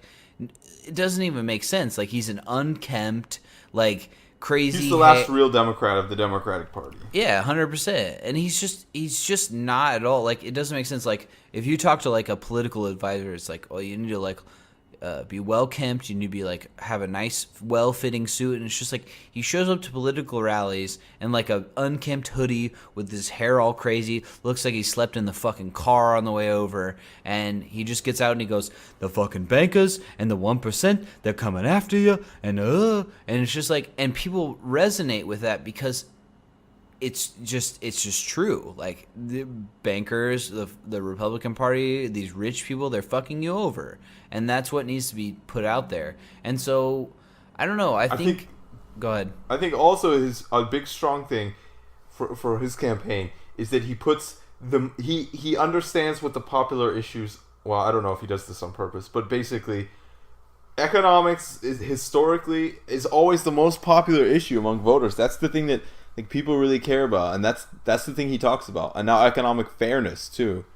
So he focuses on what the real issues are instead of like pulling out bogeymen and like trying to start fucking culture wars over like dumb issues that are like that nobody should even be talking about. Basically, he's focused on what matters. Yeah, I think I would agree that I think economic issues are inherently the most important. I think that there are other issues that we should talk about and discuss and that are also important. But what I would get down to is again, when it comes to identity politics and things like that, I think a lot of people get caught up in these identity politics, and I think that there are just broad solutions that will lift like. There's the whole idea of, rising tide lifts all boats, and that's how they got these stupid fucking ideas like trickle-down economics to work. But literally in the ideas of Bernie Sanders, if you pass a Medicare for All bill that literally lifts everyone up, you push like a cutting like you've talked about in this episode, cutting the tax loopholes. It lifts everybody up. That gives the government more revenue. So I think you're right. I think he does talk about racial justice, and obviously he's very in favor of that. He got arrested, handcuffed to a black woman, like when he was like basically in his college years, which is like 125 fucking years ago, because he's old as shit. But that's why I think people should support him, because he's been consistent and he cares about raising everyone up as opposed to getting into this minutia of like, well, let's pay reparations to certain people. Okay, well, the Native Americans should get 43.6%, and the African Americans should get this percent, and well, you were Jamaican born, so you don't get the reparations. And it's just like you're parsing all this stuff out. Whereas if you just lift everyone up, then you're gonna get more equality. And then once we get the baseline of equality, then we can talk about what problems we still have. And I think you can chew bubblegum and walk at the same time. So you can deal with those things simultaneously. But yeah, this is a long-winded way of saying that, like, in general, I agree with you that we need to focus on these broad things that are popular in general. So, whether that's cutting tax loopholes, whether that's Medicare for all, which is overwhelmingly popular, taxing the rich more, which also goes with cutting loopholes, decriminalization and legalization of illicit substances. I think those are all overwhelmingly popular, I agree. Bernie 2020, man. That's everyone. Second, maybe this, I don't know how many times we plugged the Twitter on the podcast. Bernie Pence 2020. You gotta Right, get Jordan? Yeah, that's right. Bernie Pence 2020. But you gotta follow the Twitter, and you gotta like and you gotta retweet, because so many haters on Twitter, man. So to give you an example, I think it was okay. So for anyone who doesn't know, Bernie Sanders raised like $5.9 million in his first day after announcing. And all of those it ended up being like $27, which is, if that's not a sign from God, like, I don't know what is, because that was like the whole thing is like $27 contribution from the 2016 elections. So I think because everyone remembers that probably, so they're just like 27. That's the thing is, like, people gave different amounts, but the thing is like, that's like so much more, and all the media is like, now, like, they keep flip-flopping. That's why you should not trust mainstream media. And I encourage everyone to read more media, and if you read mainstream media, I think that's okay, but you need to be very careful and fact check them, because there was just read the Free China Post. Read Free China the Post. Best source. It's the best source of news. It's 100% the best choice of news. But sometimes you got to read more. You have a little bit more desire within you. You say, "Ooh, I need to read a few more articles." But like the Washington Post had 4 negative articles against him, like basically saying he's an old white man. Oh, money doesn't really matter, even though all of these people have said, oh, who's popular? Oh, look at how much money Kirsten Gillibrand has raised. How much money has this person raised? How much money has this person raised? Right after Bernie raised, like, basically a number that no one has ever seen before. It's like unheard of, especially in small dollar donations. He raised almost $6 million in one day from like I don't even know the number, like couple 100,000 people. Then all of these news media, like Washington Post, who wants you to pay for their articles because they're owned by Jeff Bezos. Fuck that guy. And all of these New York Times, they start writing these articles and say, the amount of money doesn't really signify like how much like support you have. And they're just slowly coming out trying to get rid of his support and say, like, you shouldn't really, he's a Bernie bro, like, you shouldn't be like a, classist white male. You should vote for like the woman who said she smoked weed while listening to Tupac, even though Tupac hadn't come out when she was in college. Like, it's so hacky. Like, you guys gotta get involved and do some research, because it's bad. Cloud Boot Jar, you can't be voting for Cloud Boot Jar. True that. Yeah. All right. I feel like I've been talking too much. You need to talk more. Just echo, man. Bernie Pence 2020. All right, Bernie Pence 2020. Let's get it on a sign. Let's put it out there.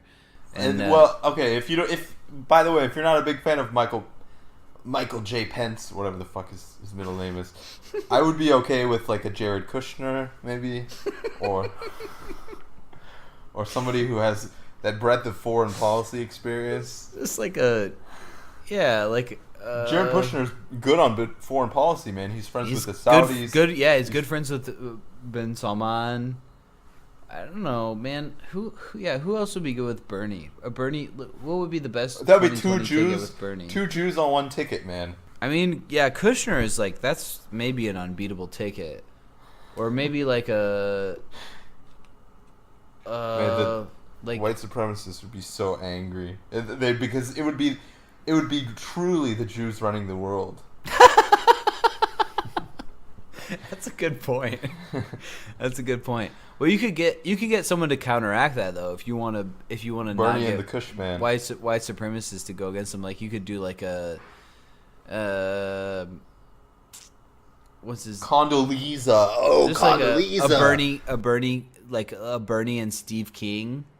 No, you got to get a black Republican man to like throw it up. Condoleezza. Like a Carson. You're talking about Ben. Bernie and Ben. You're talking about Tucker Bernie and Carlson, Ben. right? Bernie and Ben 2020. Bernie and Tucker Carlson. Oh man, did you? Oh yeah, you did. We were talking about this. I was gonna send it to you all day that day, and then you sent it to me. I was like, well, I guess we're two peas in a pod. For anyone who hasn't seen the Tucker Carlson debating I don't know what he's like a Slav or something. I don't know. Go fuck yourself, you small brain.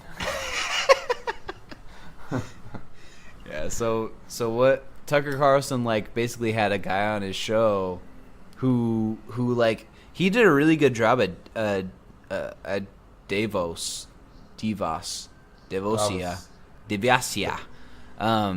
at Davos is what I'm gonna call it. Like basically rebutting like billionaires. Like some billionaire was like talking about how he got a question about how AOC like called for like a 67% tax rate, and he was like, I don't know where this has ever happened before. And the guy was like, yeah, in America for like the last fucking 60 years before Reagan.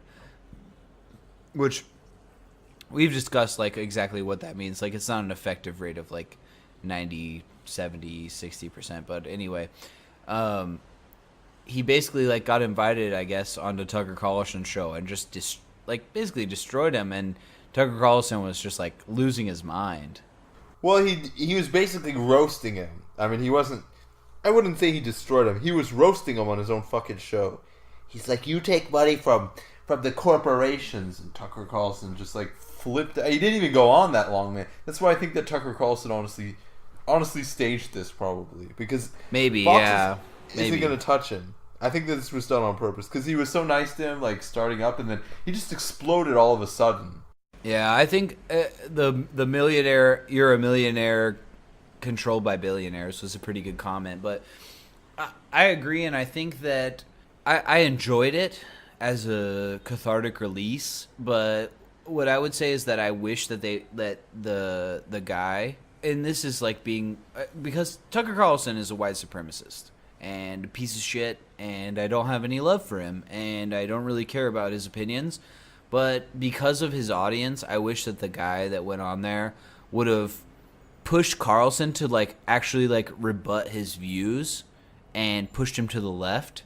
And maybe that would have been unfruitful, but it would have been at least an interesting exercise as opposed to like a viral video, which no Republican is going to like accept or watch. But either way, like I enjoyed it, but I do wish that he would have like, instead of like you said, like he's kind of like the guy that went on his Tucker Carlson show was like kind of trolling him, which is fun to watch. But at the same time, I do wish that he would have like been like, so what do you have to say about that? Instead of like making Tucker Carlson basically rage quit out of an interview. I think he probably did it on purpose, to be honest. How did we get on this? Who should go? What's his name, man? What would you say if they put a moderate Republican with Bernie Sanders in order to get the Republican vote? I don't think they would get it. They wouldn't get it Colin because Powell. they would smear him. They would smear him as a socialist. It doesn't matter. It's not worth it. It's not worth it. Oh, okay. What would you think if the Democrats canceled all the lawsuits against building the wall and basically left this as a precedent, left this unchallenged, so that basically ensuring that next time there is a crisis that presidents have this extra power now? Do you think that's a good move for America? Or do you think it's such a dangerous new presidential power that shouldn't be given? I would say, as much as I would like them to just, man, it's a tough line for me to draw. I would say I would enjoy that if they were just like, if I were confident in the Democratic Party enough, if I thought that the next they'll definitely win 20. Oh, come on, Yeah, man. Come on. no, I know. But what I'm saying is, I know that. But what I'm worried about is afterwards, if it switches back. So if I were confident enough that the Democrats run Bernie and do like an FDR style thing where they just like blow it out and people like the Overton window shifts left and people are like, yeah, fuck yeah, like these social programs are dope as fuck and I love this, then I would be in favor of it. But the reality of the situation, I would probably say, I don't know, I would say at least you need to put a check on it. If I had to give my honest opinion, I would like to say that I would just say, yeah, fuck it. Okay, let's see. Yeah. Throw your guns up. Let's fucking square up. Let's square up and see what happens. But I'm worried about after 8 years of Bernie, what we get after that. Because I don't trust the Democratic establishment enough to be honest and push good. Because after 8 years of Bernie, which is what we're gonna get, obviously, but after 8 years of Bernie, we might get another hard right winger. Like if we get a second Trump and they have that ability to do whatever the fuck they want and declare national emergencies at will, that's dangerous, man. That's real dangerous. So I would say, as much as I want to say yeah, I would say nah. Let's oppose it at least, because if you oppose it and the Supreme Court, it goes to the Supreme Court, say, and the Supreme Court is obviously like packed with Donald Trump, this raises a question that we should discuss later about court packing. Then my phone's gonna die soon. At least you have, yeah, we can discuss this on another episode. But at least you have the argument to say that, like, well, we opposed this and you guys were for it, so now you can suck dick, basically. I agree with you. I do agree with you. I just wanted to see where you lay on this. Yeah, I feel like I'm closer on the edge maybe than you are, but like I want to, but I would rather, I don't know. You got to be safe about this because it's not a monarchy. I also think the Constitution has done a pretty good job at preserving stability. So if you start stretching it too far, because I agree with you, having this talk last week about the president's authority to use force also, I think is pretty dangerous. Yeah. I think that we should return to more like congressional oversight. Because when you have a bad president, you really see like how fucking dangerous it is. Yeah, and I think that's why. Yeah, I think that the American political IQ is too low for me to just willy-nilly say, yeah, we should push for that. Because like as much as I love American democracy and I love the American people, and I think that they try to be good in general. It's just there's so many dumb people that vote. There's so many stupid people that get to vote, and I think everyone should have the right to vote if you're over 18. And I would almost even be willing to lower the voting age. But it's just, I don't know. I don't trust it enough. It's volatile. It's a volatile situation, man, and that's what you get with democracy. You know, sometimes it's not predictable and it's not always what you want, but yeah, I don't know. So I would say in that instance, I'm a pretty, in terms of American politics, I'm a pretty radical guy, but I would say play it safe there, you know. It's dangerous. Yeah, you gotta be careful. I mean, democracy can be a fragile thing, and I think I love the democracy that the U.S. has built. It upsets me, and I fucking rail against it sometimes. Not the democracy itself, but what they do. And that's because I fucking democracy. Stupid fucking democracy. And that's why I love the country so much. That's why I'm super proud to be born in America sometimes. But that's why I probably wouldn't choose another country to be born in. What about Japan? You like Japan so much. Japan's too fucking cold, man. I'm just joking. I know. Japan's got too much paper money. They have too many coins, man. I don't know what you're talking about. They have too many coins. Yeah, they've got lots of Lots of 7-Elevens too. Yeah, they absolutely have. Well, no, they don't. They have too many families. That's their problem. I think that's the biggest problem with Japan is they have too many families and not enough 7-Elevens. That's why Taiwan is superior. 7-Eleven is clearly superior to Family Mart. That I'm not sure. They've each got their specialties, to be honest. Yeah, that's fair, I guess. It's nice to have a choice if you want. It's nice to have a choice, but that's the thing is, I feel like Taiwan has more choice than when we were in Japan. It was like family, family, family, family, family, family, seven, family, family, family, family, family. In Taiwan, it's like 7, 7, 7, family, 7, 7, family, family, high life. And so there's like a little, and then like a local convenience store. Like there's more local business and variety in Taiwan. And Japan is too monolithic. I know what you mean. Yeah, just my personal opinion, though. I love Japan. Shout-outs to Japan. Japan is cool, and it's a good place to visit, but I could never see myself living there. Yeah, I don't really like all those, like... There's a lot of social rules, it feels like. It seems...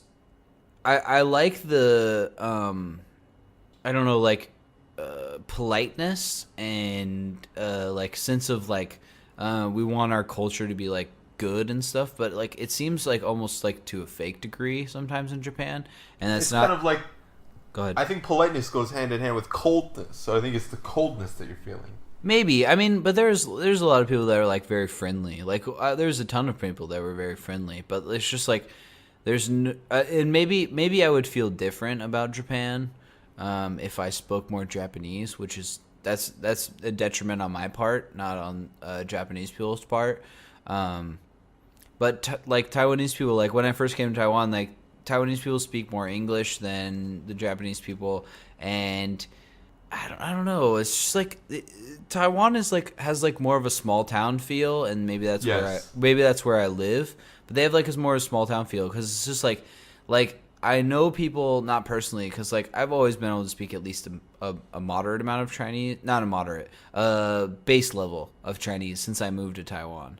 And I know people that like couldn't speak any Chinese, and they would tell me stories of like, oh, like my scooter broke down on the side of the road, and like I didn't know what I was doing, and like some Taiwanese guy stopped by, and he couldn't speak any English, and I couldn't speak any Chinese, and he called his like second cousin that could like speak some English, and so I talked to him, and then he like drove me to the gas station and like got me some gas, and then drove me back and like helped me fill up my tank, and it's just like that kind of shit. I don't know. I haven't been in Japan enough, but I don't feel like that would happen in Japan. You know? I'm not sure. Yeah, I'm not sure either. But the feeling that I've got from my like 2 extended stays in Japan is not that, and it's not bad. Like Japan is just a different feel, and like I like Japan. I think it's a great country, and like I enjoy visiting there. But it's not for me for living. Like Taiwan is so much more Homey. Yeah, for sure. It's very homey. So, I agree. Yeah, Taiwan's my spot. It's a good spot, and everyone should support Taiwan, especially American people. Call your representatives and tell them to support Taiwan, and if they don't, you're gonna vote them out of office. Yes. Yeah, I should send a letter right now. We should do calls sometime. We should call our elected representatives in our respective states on podcast. And just like give people an example of how to do it. Like, I think that's important because some people, I feel like I got my mom. I don't know if she called or if she emailed, but I got her to take more like action against some of her elected representatives because I think it's important. You need it because as much as I rail against these politicians, like sometimes they're so again in that DC bubble like cocktail circuit thing that they generally don't know. They generally just have no idea like how their constituents feel, and I would say that's like 75% on them. But it's a democracy, so you need to tell them how you feel. You need to call their office and say, "Hey, Taiwan is like a burgeoning democracy. You need to support them. I like that country. Blah blah blah. Like whatever you want to get into, or whatever issue you feel is important, not just Taiwan, but." We live in Taiwan, so hook us up. Yeah, but when we call them, we obviously can't say that we live in Taiwan, otherwise they'll just like They'll be like, oh, well, so you're not in the district. Well, you could call state representatives and say, I'm from this state, I've lived in there for so long. Yeah, you don't have to say that you live in Taiwan. I guess that's the messed up thing. Say. Yeah, we'll figure it out. Maybe we'll do a little call in soon. Especially we will. Yeah. Next time. Because 2020 is coming up fast, so I recommend Speaking of Taiwan, I recommend everyone go read Ari's. I don't know if you posted an article since then, but the two most recent ones that I've read are both about Taiwan: the rebuttal to Bush and the rebuttal to, I forget the other guy's name. Su Wang. I don't remember. I don't remember the Chinese. It's CHI Wang. Sure, Wang. So yeah, go read those articles. I have a thing about it's a thing that I'm basically critiquing Cloud Boot Jar, but it's not just about Cloud Boot Jar. It's about centrism, basically, in the Democratic Party. And I have the other recent one that I wrote was about Ilhan Omar's comments, and we've the last podcast. I don't. The last podcast I don't we did. think we did was about That's that. okay. I should just say, like, I don't think that being against those policies, I don't think that that's an example of centrism. I think that's an example of being a disingenuous Democrat. I think that, and I also think that that's corporatism. I think that you're mixing up corporatism and centrism sometimes. In what policies are you talking about? Like Medicare for all. It's how is it so what I would ask you is, how is it different between centrism and being a quote unquote like fake Democrat? That this is like a major part of the Democratic platform, basically, so that this isn't like she's taking like the Democratic has a spectrum and this is a centrist moderate position. This is like party leaders don't support that, though. Sorry to interrupt you, but party leaders don't. Nancy Pelosi and Chuck Schumer both do not support Medicare for all. It's on the fucking. Then that makes them bad Democrats too. It's on the bloody party website, man. Let me look it up. Okay, I mean I'm fine with that, but what I would say is that yeah, maybe they're bad. I would agree that they're bad Democrats, but I would also agree that they're centrist. Did you find it? Yeah, man. Okay, $15 minimum wage is on the party platform. Let's see what else. Public service loan forgiveness, but no free college tuition on here. Let's see. Also, sorry for the noise for everyone. It started raining here, so it's kind of windy and rainy. But anyway. What was the issue that we were discussing? Medicare for all. Yeah, Medicare for Let's all. see. I could almost guarantee you it's not on there, because all of these politicians, like, the only ones that I could say that are in favor of Medicare for all that have announced for the Democratic Party would be Bernie and maybe Liz Warren and Tulsi Gabbard. Isn't her name Liz Pocahontas Warren? That is correct. That is correct. Yeah. It does, okay, so it says universal health care, but it does not say Medicare for all. See, that's the thing is, okay, I would encourage people to be careful about weasel words. Universal health care is not inherently bad, but you need to ask them, what do you mean by universal health care? Because even Cloud Boot Jar clearly came out in opposition to Medicare for all, and she said, you can listen to like weasel words that are like basically like, okay, we need to expand healthcare. We need to do things like what they say is Medicare cost. for everyone 55. Yeah, the big thing is like lowering the Medicare age to 55 or to 50 or like whatever it is, and it's just like that doesn't solve the problem. Like people who are the people that are over that age basically already they're not the ones with the problems. The people with the problems are the people that are like thousands of dollars in college loan debt, which should be forgiven anyway, because it shouldn't cost fucking hundreds of thousands or at least tens of thousands of dollars to go to college. That's absurd. If you want to progress your nation, which is what all these fucking third-way Democrats want to do anyway. They're like, oh, you should learn to code. Oh, the Hillary Clinton thinks you should learn to code, so you should learn to code. And it's just like, well, if you want me to learn how to fucking code, why don't you make it so it doesn't cost me fucking $40 fucking thousand a year to go to college. Like, fuck you. That's bullshit. They're hacks, man. They don't have any sort of like semblance of touch with the reality of a normal human being because they've been rich for generations. And that's why if Chelsea Clinton tries to run, she should be fucking obliterated. I was gonna make a Chelsea Clinton joke, but I'm not going to. I wish you would. Not on the podcast. All right. Let me know after the podcast. I don't like Chelsea Clinton, man. And I feel somewhat bad for her because I don't actually know where she stands on the issues. But her lineage is so bad. It's just like, this is not a fucking monarchy. You don't get, just because it's the same thing with fucking Howard Schitz, man. Howard Schitz doesn't get to, like, that's what Bernie said. Like, he went on, he was like, you know why you're talking about Howard Schitz to me right now? Who I've been in politics for 40 fucking years and been reelected over and over again, and you're talking about some guy that runs a fucking coffee company. You know why you're fucking talking about him? Is because he has a fucking billion fucking dollars. It's stupid, man. It's all because these people have money. That's the only reason why their opinions are relevant. And it makes me insane. It drives me crazy. You know what I'm saying, Ari? Everybody, I think I may have lost Ari. My rant was too strong and it destroyed our internet connection. But maybe he's talking right now while I'm talking. Oh, we totally lost it. I think Ari's phone may have died. And we're going to see real quick because I'm going to call him again. All right, everybody. It looks like I lost Ari. We've been doing this podcast for almost 2 hours now. So I think that's acceptable.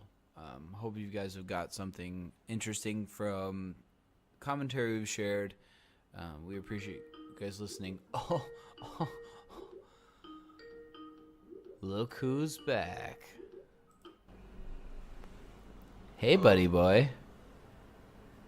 Yep. Oh, you're real choppy. My phone died. Yeah, that's what I figured. I was like getting ready to wrap up the podcast because I thought you were done. So No, it's really low. It died unexpectedly. It still had 6 or 7%. But anyways, your phone is a liar. When it gets low, it just gets low, man. I've been using it hard. So I just lost Ari again, and we'll see what happens with that, I guess.